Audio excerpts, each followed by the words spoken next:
Pope Francis convenes an interfaith global conference on marriage and family at the Vatican this week. One of the lead participants, Pastor Rick Warren of Saddleback Church, joins us from Rome to discuss. The Archdiocese of Chicago received a new leader this week as Cardinal George retired from the post he held for over 17 years. My exclusive interview with Cardinal George is straight ahead. Finally, she's one of the most successful women in television. The executive producer and writer of Touched by an Angel, Martha Williamson, drops by to discuss her career and her new Christmas movie. The World Over begins right now.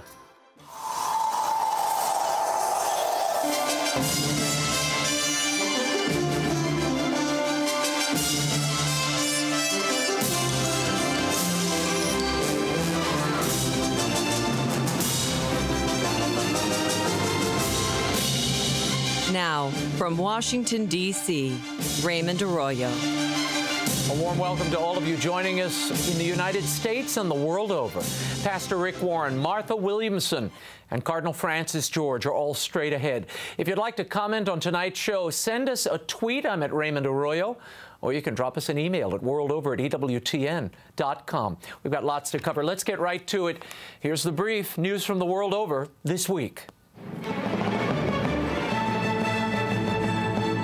It's official. Pope Francis confirmed on Monday he is indeed coming to America next September for the World Meeting of Families in Philadelphia.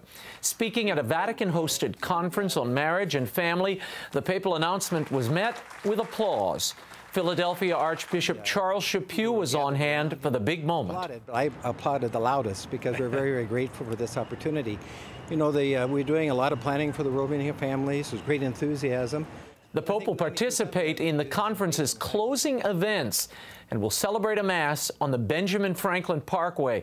Some 2 million people are expected for the Mass. Stops in New York and here in D.C. are under consideration, according to church sources. We'll keep you posted. And a related programming note, Pope Francis travels to Turkey next Friday for 3 days of visits with state, Muslim, as well as Orthodox leaders on the occasion of the Feast of St. Andrew.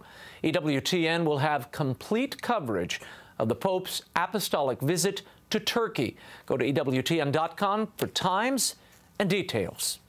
During the Interfaith Vatican Colloquium, entitled The Complementarity of Man and Woman in Marriage, the Holy Father stressed the need for strong families in society. The two sexes, each man and woman, he said, brings his or her distinctive contributions to marriage and to the formation of their children. And as such, children have a right to grow up in a family with a father and a mother. Noting that marriage and the family are in crisis, Pope Francis lamented the culture of the temporary, in which more and more people are simply giving up on marriage.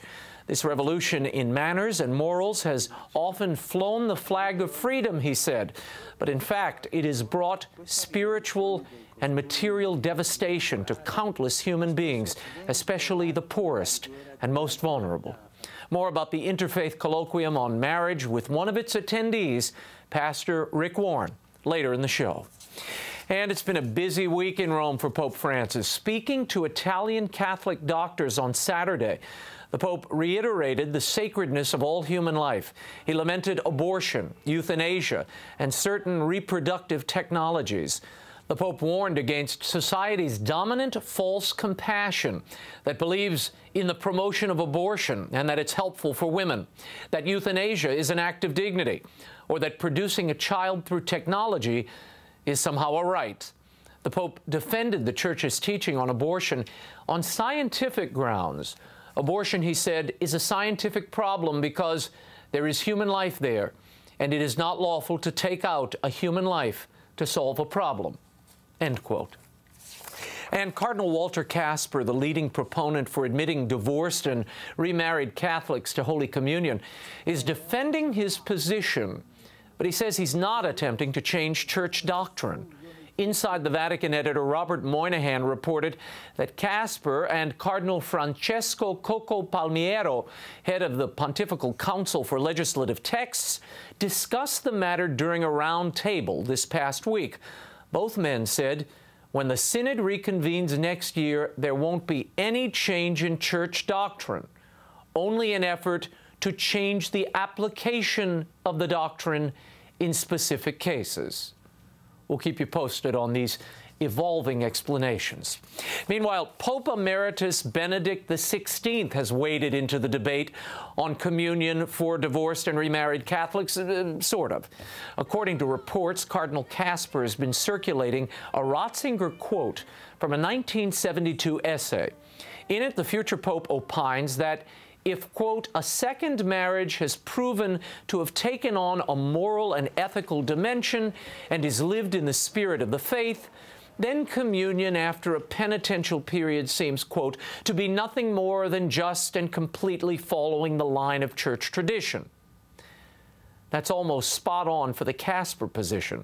However, in the latest publication of Benedict's writings, the paragraph that Cardinal Casper is often quoted has been redacted.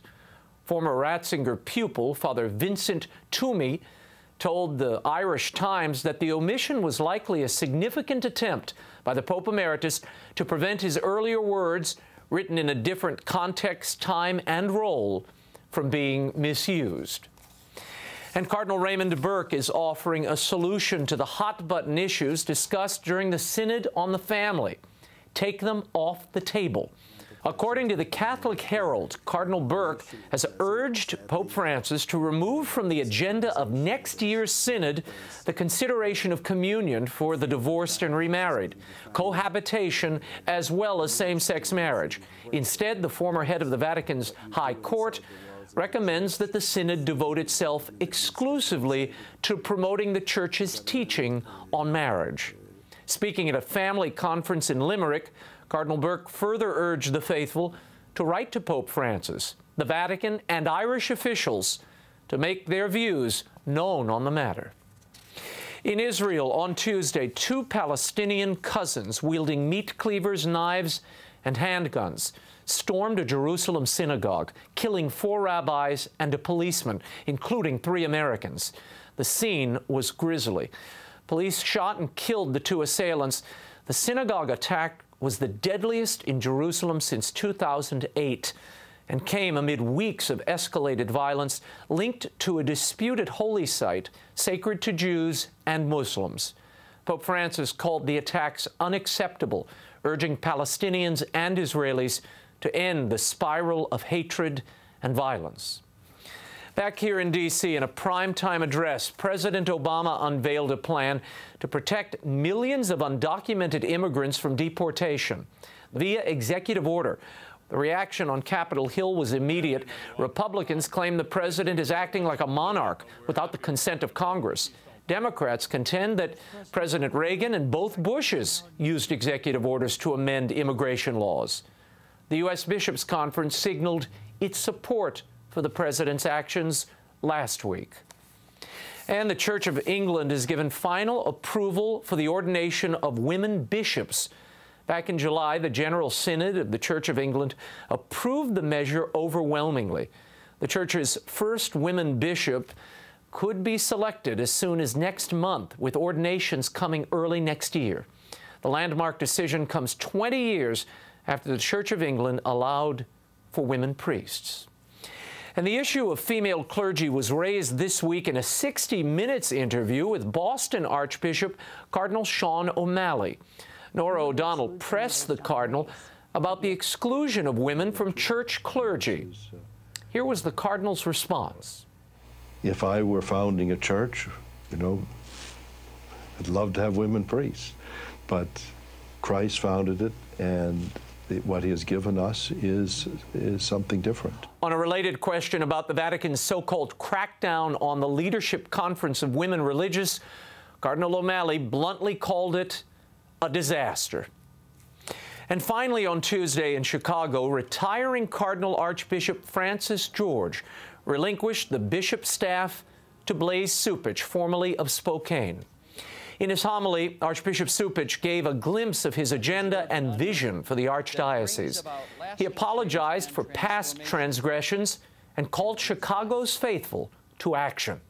So we as a church should not fear leaving the security of familiar shores, the peacefulness of the mountaintop of our self-assuredness, but rather walk into the mess. During his installation homily on Monday, Archbishop Cupich previewed his priorities: immigration reform, fighting gang and gun violence, and the poor. He added that he intends to tone down harsh rhetoric that often incites fears rather than inspires hope. Cardinal George, who's battling cancer, had been the spiritual leader of more than 2 million Catholics in Chicago since 1997. He received an extended standing ovation at the end of Tuesday's Mass. Later in the show, our exclusive interview with Cardinal George on Pope Francis, how his successor was chosen, and his health struggles. When we return, we'll discuss the Vatican Colloquium on marriage and family with one of the participants. Pastor Rick Warren joins us from Rome when the World Over Live continues. Stay right there.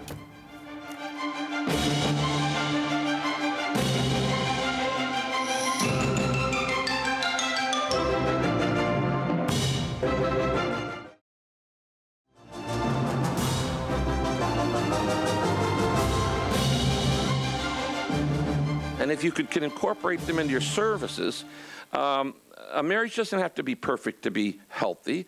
Last month, Kay and I sat on stage at our church for 6 services in a row and talked about how our nearly 40 years of marriage has been worth all the effort. Now, our marriage was not perfect. In fact, the 2 years was pretty much hell on earth. We said, we're going to make this marriage last. If it kills us, it nearly did.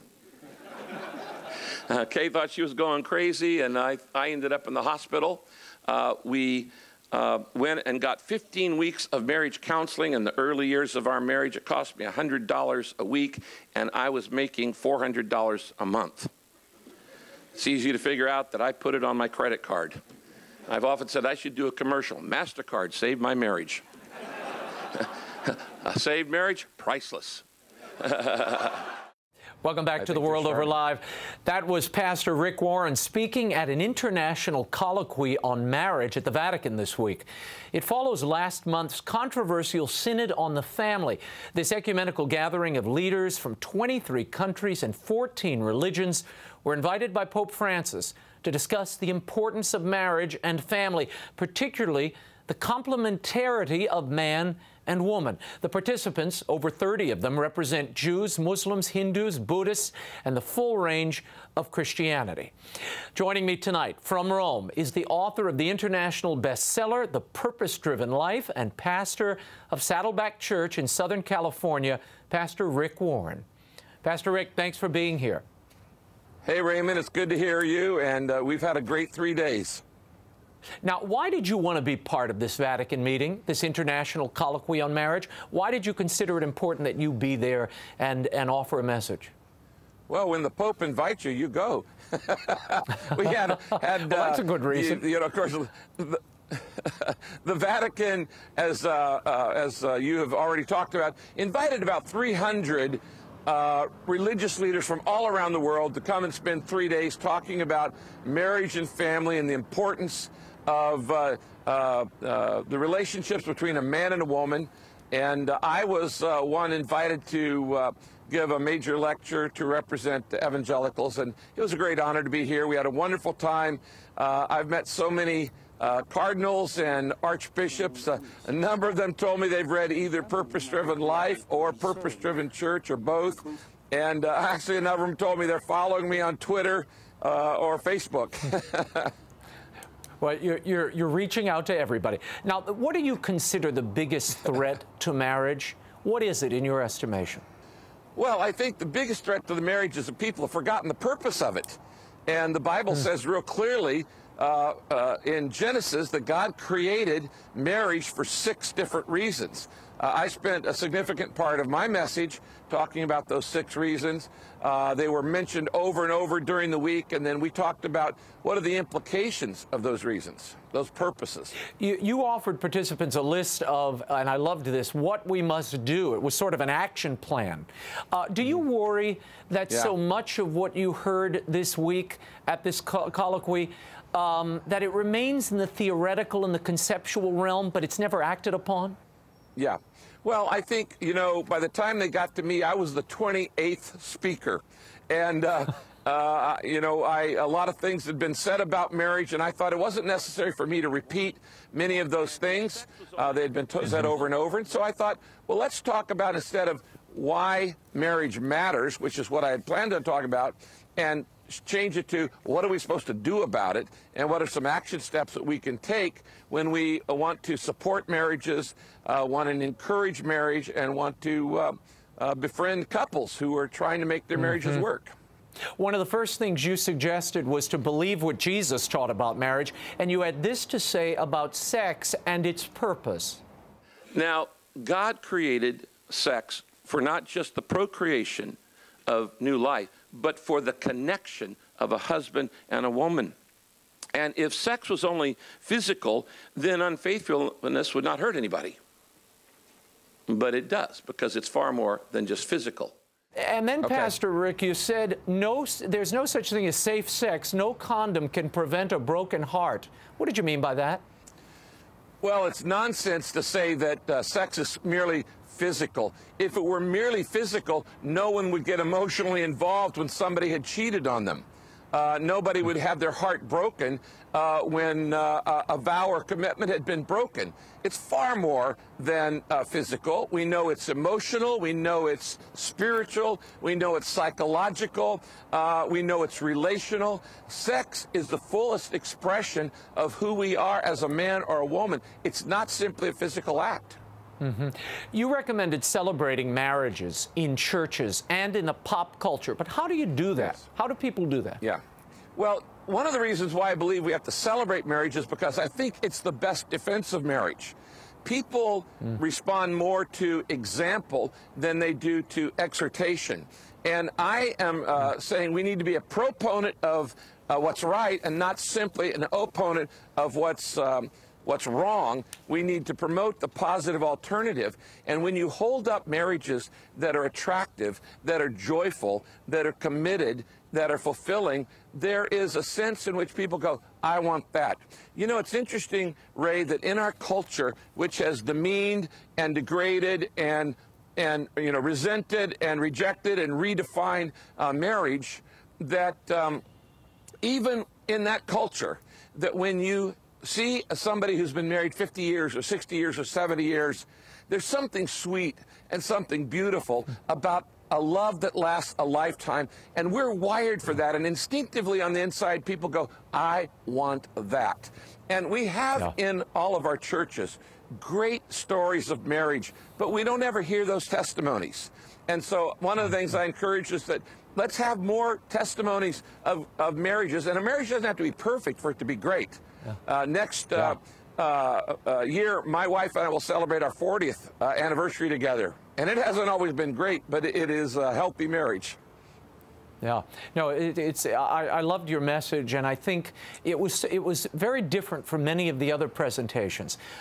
Tell me what you learned this week, if anything, after sitting through whatever it was, 30 speakers. Well, I think one of the big ahas coming out of this is that the idea that marriage is for a man and woman for life is not simply a Christian idea. It's not simply a Catholic idea, evangelical idea, or charismatic idea.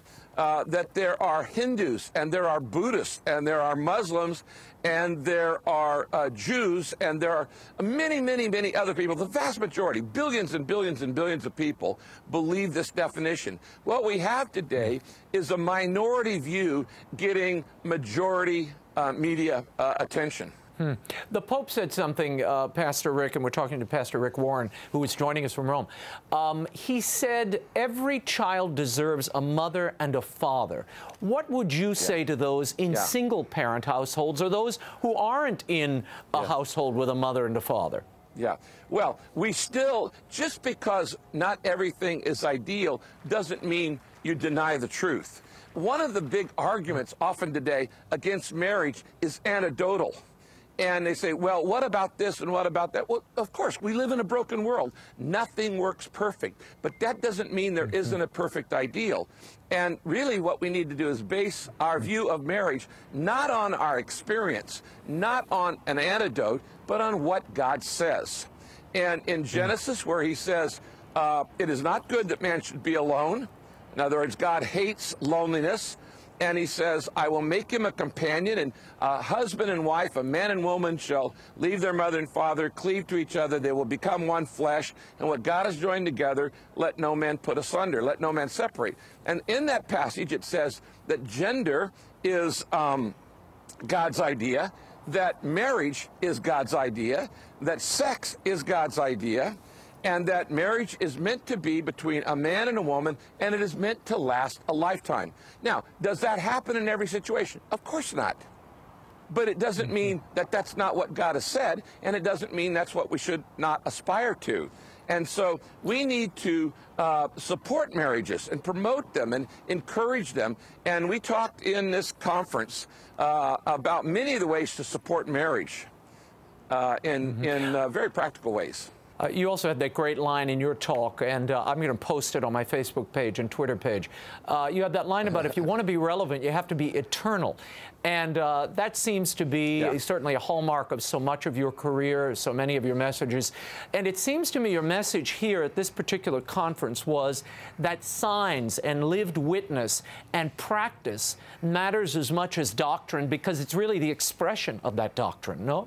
Yeah, well, just because a lie is popular doesn't make it the truth. And just because maybe something that's wrong is popular doesn't make it right. And just because something evil is popular doesn't make it good. We have to realize that truth is always true, and we build our lives on this foundation. If you build your life on what's in style, here's the problem. Everything that's in style inevitably goes out of style. The very nature of being in style means it's going to be temporary. And so what's in style today will be out of style tomorrow.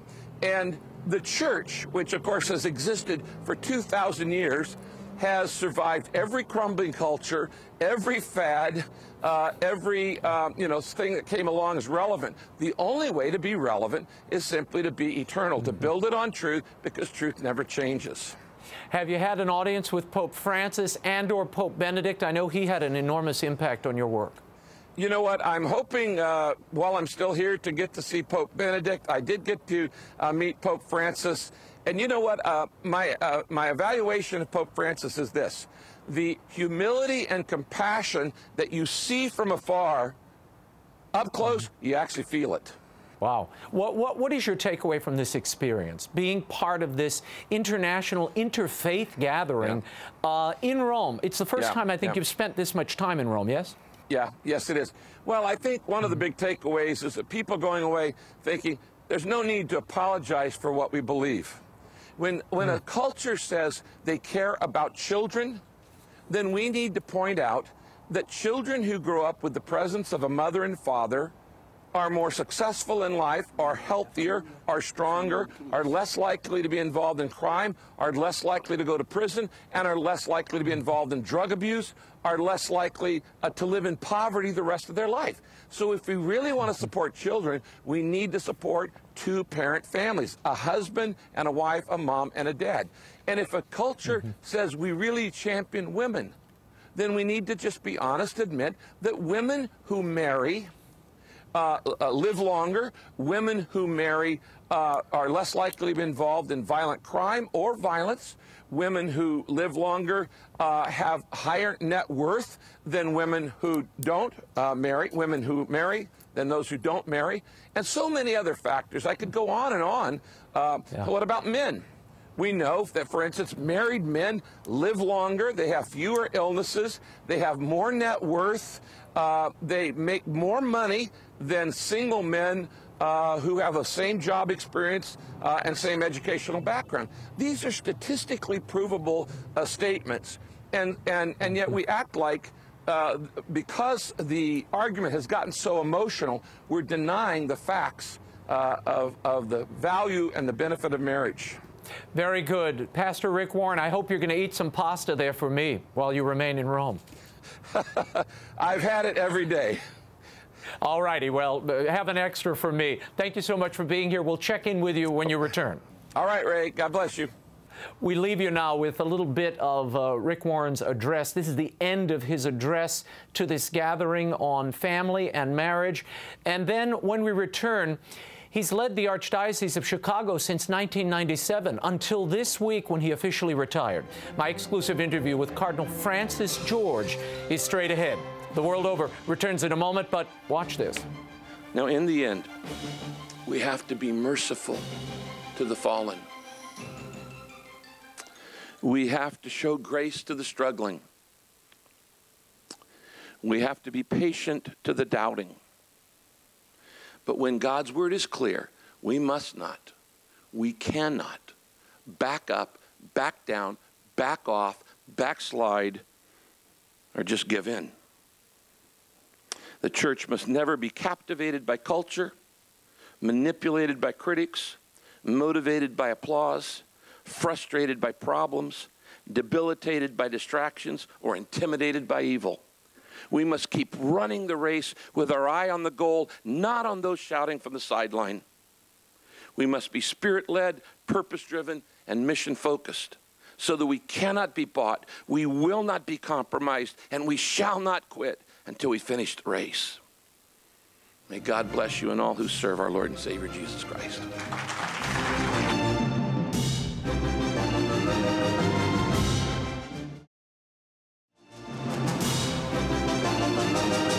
Now, once again, Raymond Arroyo. Welcome back to The World Over Live. For over 17 years, my next guest has been the shepherd of the Archdiocese of Chicago. This week, Cardinal Francis George's tenure comes to a close with the installation of his successor, Bishop Blaise Cupich. Now, during his time as Archbishop of Chicago, he's been at the forefront of liturgical reform and translations, the battle over health care reform, and the fight for religious freedom. He served as president of the U.S. Bishops' Conference from 2007 to 2010. As he leaves his post in Chicago, we thought it a good time to talk. He's literally fighting for his life. The Cardinal is in the midst of treatment for a third bout with cancer. I sat down with Cardinal Francis George for a conversation that touched on Pope Francis, the selection of Archbishop Cupich, and his very moving reflections on the gift of life. Here's my exclusive interview with Francis Cardinal George. Your Eminence, first of all, thank you so much for being here and thank for the you, time. Raymond. I want to start, I have always regarded you as one of the most insightful eyes in the Catholic Church. Some of your comments are darn near prophetic. Given that, I'd wonder if you could give us your impressions of this papacy, how it differs from what went before, and the expectations being heaped upon it. Well, that's a huge question, Raymond. It was meant to be different in the sense that Pope Benedict, as he explained, was exhausted by trying to fulfill so faithfully as he did the burdens of the papacy when he found it so difficult to be a public person. He always did, and he warned us of that.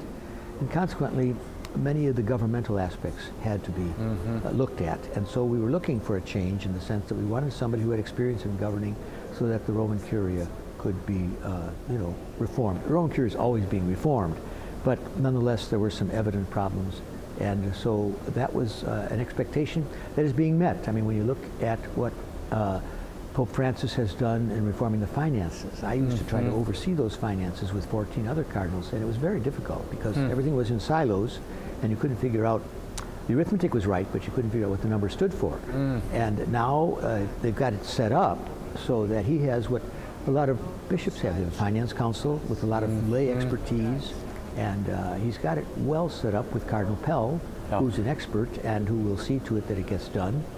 A lot depends on whoever has that position, though. Correct. So we'll see. So what he was expected to change the Curia, and he's met that expectation so far. He's going to continue.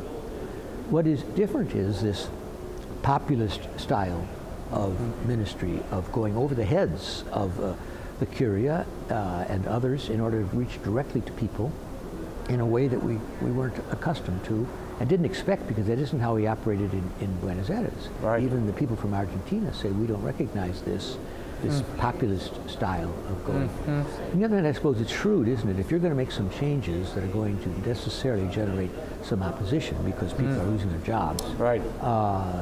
It's pretty smart to build a base, and he's got that.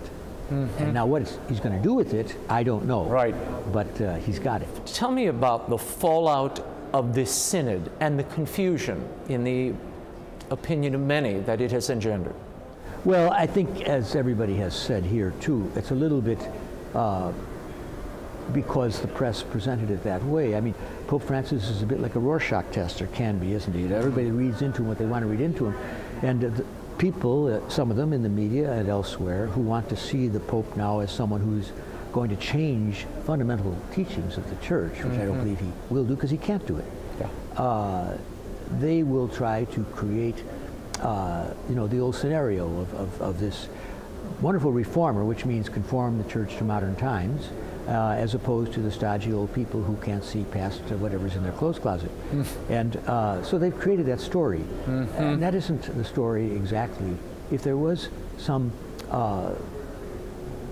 you know, difficulty in interpreting what was going on, I think it was more because of what was hinted at. That is, they didn't follow the rules. No. You know, I mean, they didn't follow the Vademecum. They didn't follow. So the methodology seemed up for grabs. You know, the Church is not up for grabs, but the way of doing a synod suddenly seems to be very uncertain. You have a plan for synods, and it's not being followed. Yeah. And some of the report, for example, that midterm report, evidently it did not reflect what was being said. Now, how did that happen? Now, that has not been answered yet. And that's going to be a question that should be pursued.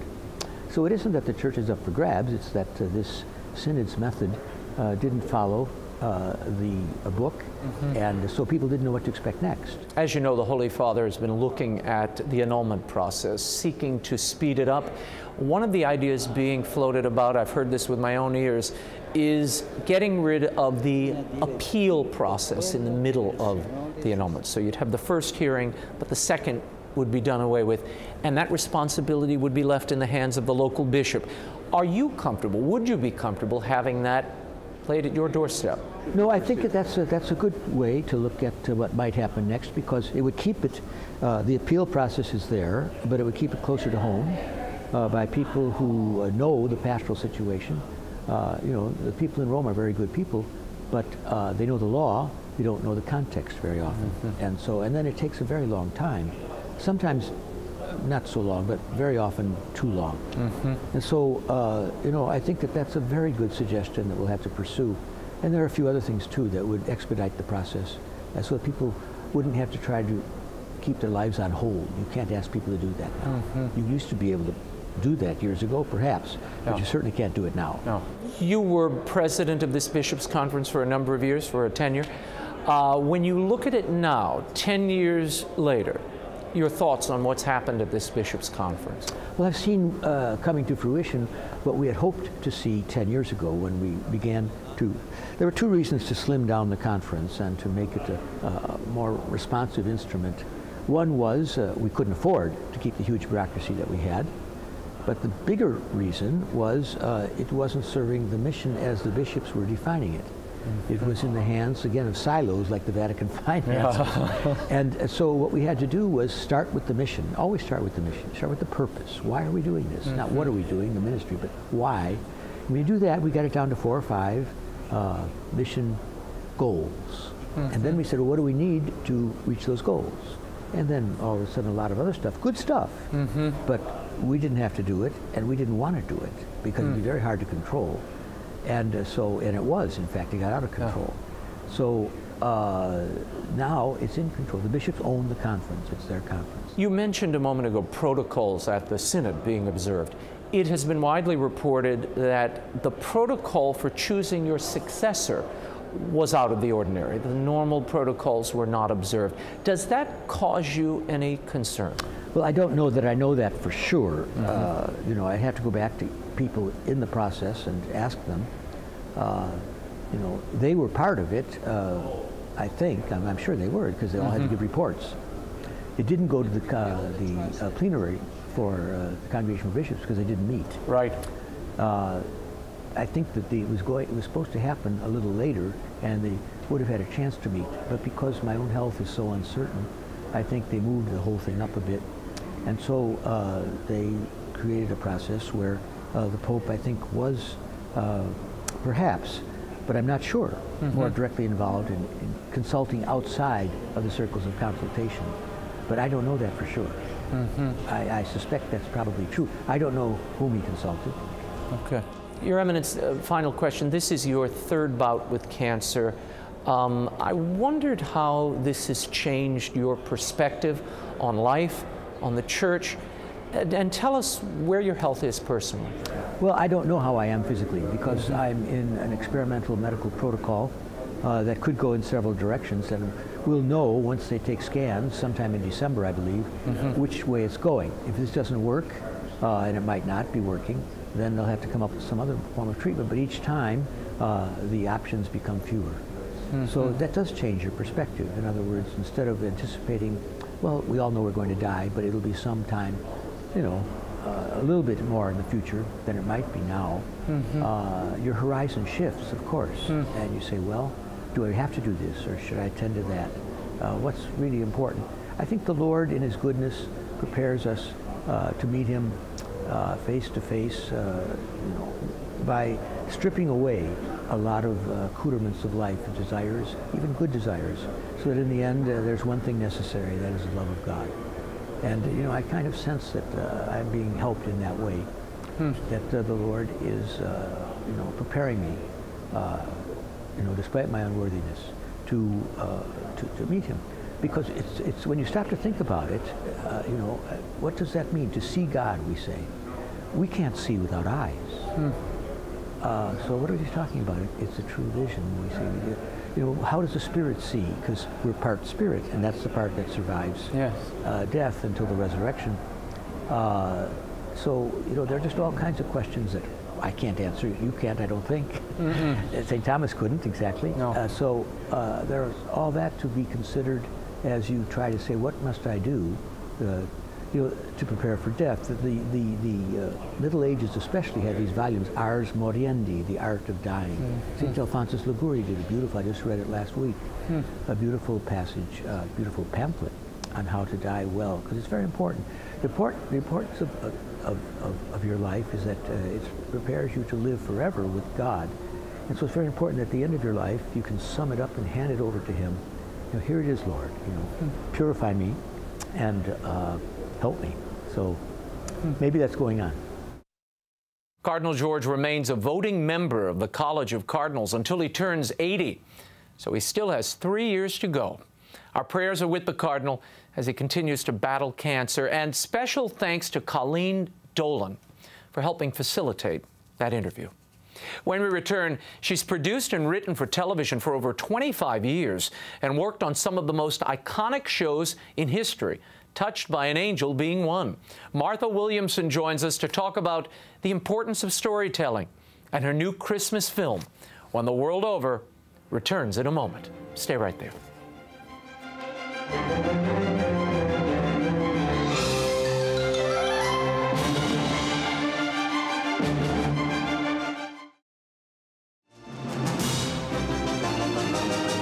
Now, once again, Raymond Arroyo.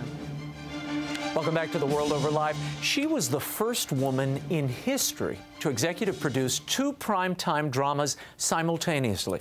As writer and producer of Touched by an Angel, she guided the show through 9 seasons and drew an audience of 25 million each week. But there's much more to her story. Tonight, she joins us to talk about her life and career, the power of great storytelling, and her new Christmas film, premiering Sunday, November 23rd on the Hallmark Movies and Mysteries channel. It's called Signed, Sealed, Delivered for Christmas. Please welcome Martha Williamson to the program. Great to see you again. It's so nice to be here. I want to start with this. You took a 10-year hiatus from television. Touched by an Angel and Promised Land were going great guns. 9 years you did the one show. Amazing. Why did you take so much time off? Well, first of all, I was pooped. Okay, well, there's a good reason. Working you were doing really double hard. shift here. Doing double shift. We had done, there was one season on Touch where we did 27 episodes, and normally, I mean, 22 people don't even do anymore. Yeah, no, that's a lot. So I was pretty tired, and I said, I just need to take a rest. And then my husband and I adopted 2 of the most wonderful children ever from China. Wow. And I said, you know what, I don't want to miss a thing. I really want to be home. So I found other things to do at home, but I stayed with them and got to be a mom. I love it. At very late in life, by the way. Oh, I got to be a mom. What did you learn during that hiatus? Oh, I learned how to be a better producer because I learned how to be patient. I learned that you've got to be a good mom. You have to put yourself in child's booties. And I realized, you know what, there were so many times on Touched when the bottom line was so urgent. You know, you got to get got to make the day, got to make the show, let's get it. Yeah. That you forget about all the hearts and souls that you're trying to reach. Are some of the very people on the set. Yeah. So I realized if I ever go back, I'm going to be a better, kinder, gentler producer. And I wasn't a bad one before. Yeah, no, I know some of the people who were in that show, and they loved you, so it wasn't like you were a tyrant with a whip. No, so. but I relaxed more. Yeah. You know, I relaxed. You know, once you see your kid take a flyer, and you can clean up anything after that. Tell me about Signed, Sealed, Delivered, and where this came from. This was a series and is a series on the Hallmark Channel. Where did this come from? Where did this idea originate? This is a really great story. I was cleaning out my office from Touched by an Angel, and I had left all these boxes of things for 2 years, and I was finally ready to start going through and see what I was going to toss out.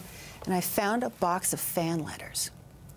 And it came at a time, Raymond, when I was really struggling. Had I made the right decision? You know, I'm out of the business. You're only as good as the last thing you've done. Yeah. You know, I'm old news. And suddenly, I found this box. I started reading these letters, and people were saying, you changed my life. The show changed my life. I was going to take my own life, and I saw an episode of Touched. Or my brother-in-law was homeless, and after we saw the homeless episode, we went out and found him on the street and brought him back. You know, those are the things you realize. If I never went back into show business again, we made a difference. And that made me think, I needed to see those letters now, even though they came to me late. Yeah. So Signed, Sealed, Delivered gave me the idea about doing a dead letters that get lost in the mail and arrive late, but you know, right on time. Yeah, and these are postal detectives. Postal detectives go about sort of trying to reunite the intended letter. That's right. With the intended person. Yes. Tell me what happened. The series started on Hallmark and was such a lovely show in so many ways. Now you're doing films. Yeah, it started out as a series. I had written a pilot, and Hallmark picked it up and just loved it. And then they said, you know, what we really need to do is get deeper into these stories. Yeah. And so it's moved over as sort of the cornerstone of the Movies and Mystery Channel now, and we're going to be doing, the first one is a Christmas episode, or Christmas movie. See, this is my problem with Christmas miracles. Little kids ask for them, and we can't make them happen. Hannah's not asking us to perform a miracle. She's asking God to. Oh, then maybe we should let God answer the letter. Well, I believe he did by entrusting the letter to us. Why are letters so important? This seems a bit of a throwback. Some people go, wait a minute, I've got my computer, I've got my iPad, I've got my smartphone. What do I need a letter for? What do I need a letter for? I'll tell you what you need a letter for. You hold it in your hand.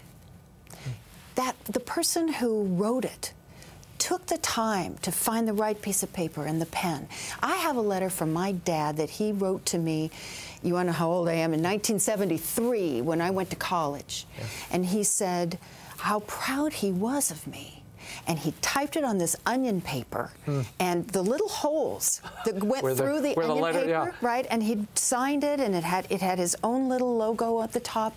I can still hold that paper. I can still feel that my dad is with me a little bit. And he's not lost in cyberspace somewhere. I know where he is, and I can find him again. He has left a deep impression on you and your work. Yes. This character, Oliver, who is the lead in this show and now in the films, it's a tribute in some ways to your dad. Absolutely it is. Tell me how so.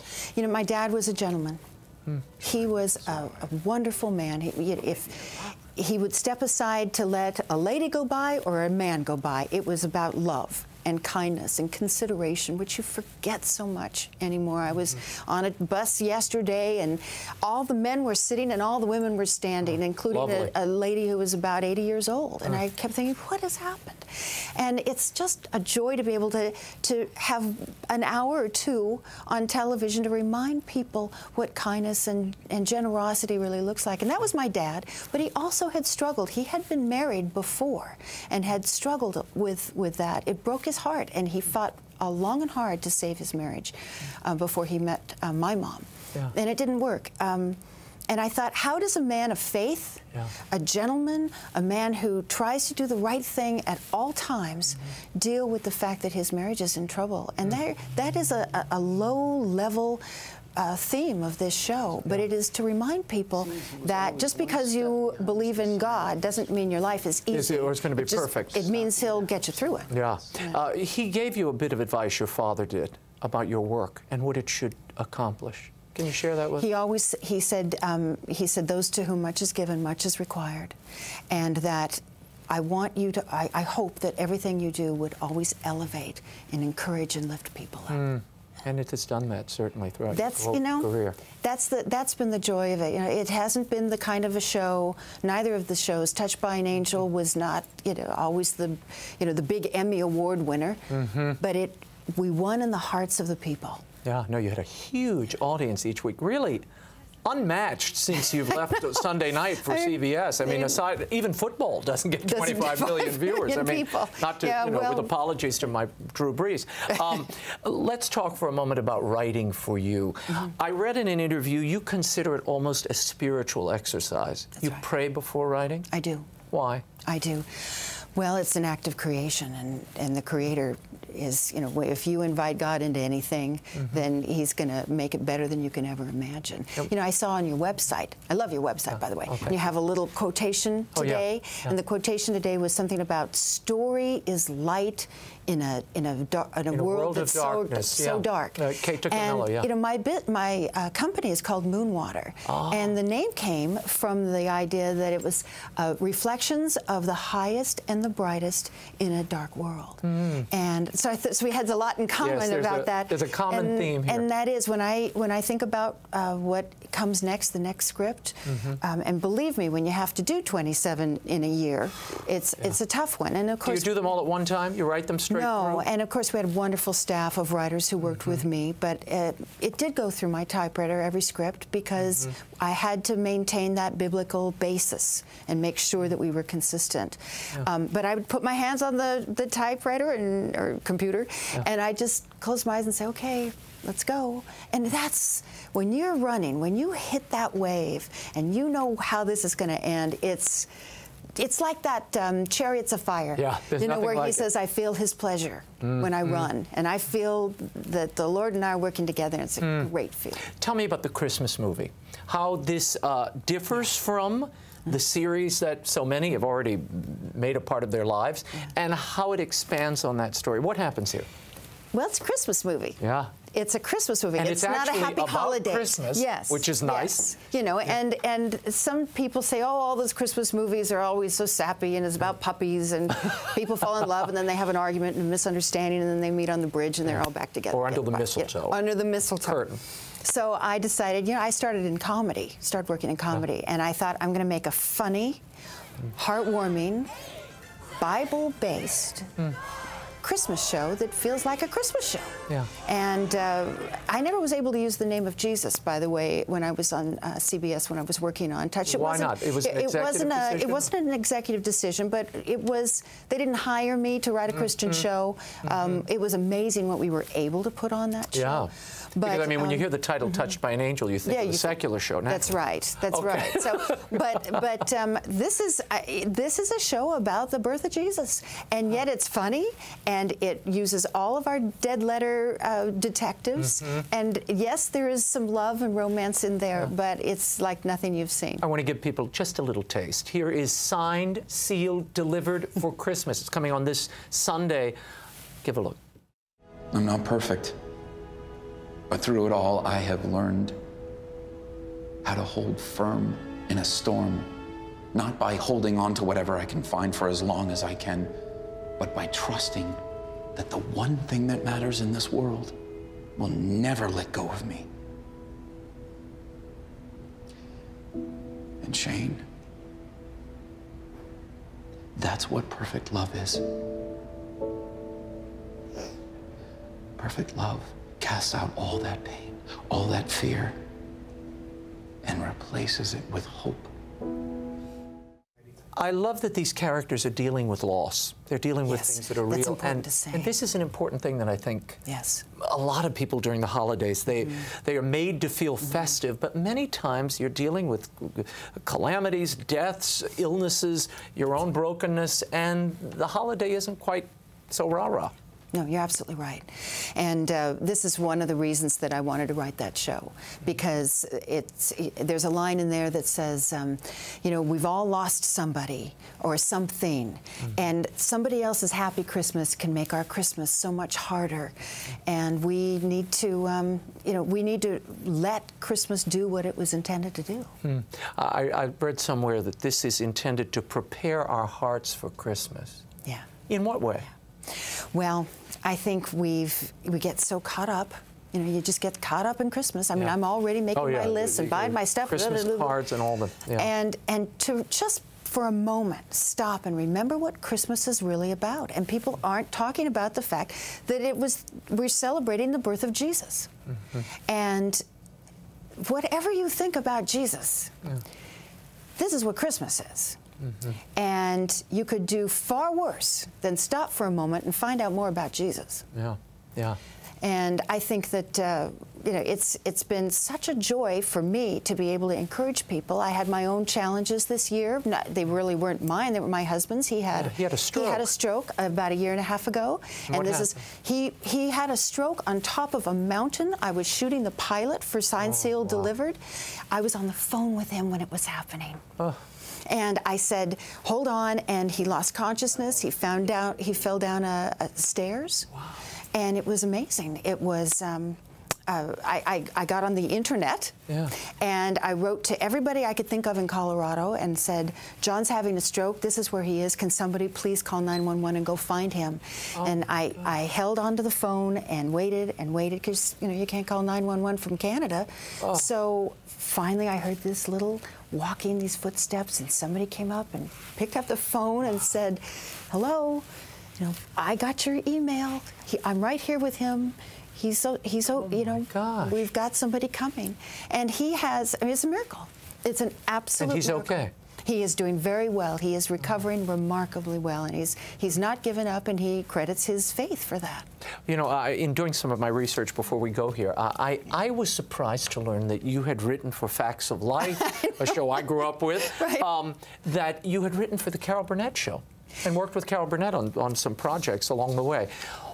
What do you think happened to that wholesome family entertainment that we grew up with, that the whole family could watch together, various generations? Why has that left us, and why are you sort of the last?